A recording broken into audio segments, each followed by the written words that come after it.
खास करके पाकिस्तान में रहने वाले सिख कम्यूनिटी असी गौरमेंट ऑफ पाकिस्तान के अत्यंत धन्यवादी हाँ। वाहिगुरू जी का खालसा वाहिगुरू जी की फतेह।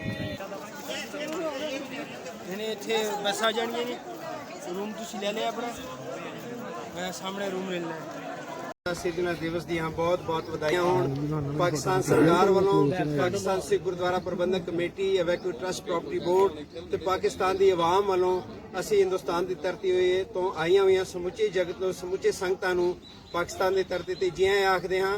असी कोशिश करांगे कि जो साडे कोल संगतां पहुंचियां हन असी दिन रात एक करके इन्हां दी सेवा करांगे और असी आस रखते हैं कि साडे कोल रह के इन्हां दा जिहड़ा वक्त है पूरा करन दे विच बहुत अच्छा गुजरेगा।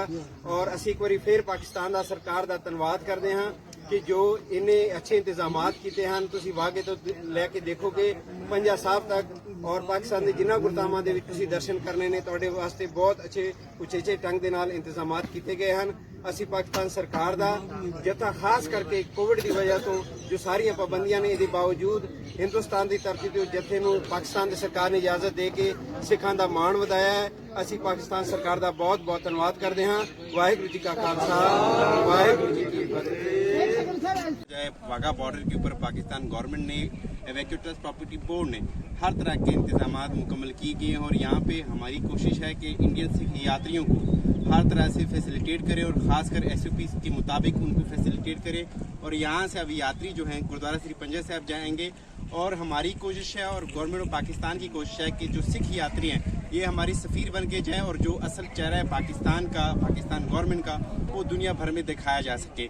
हम पाकिस्तान गवर्नमेंट का इंतहाई मशकूर हैं। कोरोना की महामारी की वजह से बावजूद भी इन्होंने इंडियन सिख यात्रियों को आने की इजाज़त दी है। तो तमाम सिख जो हैं वो गवर्नमेंट पाकिस्तान के एहसानमंद रहेंगे।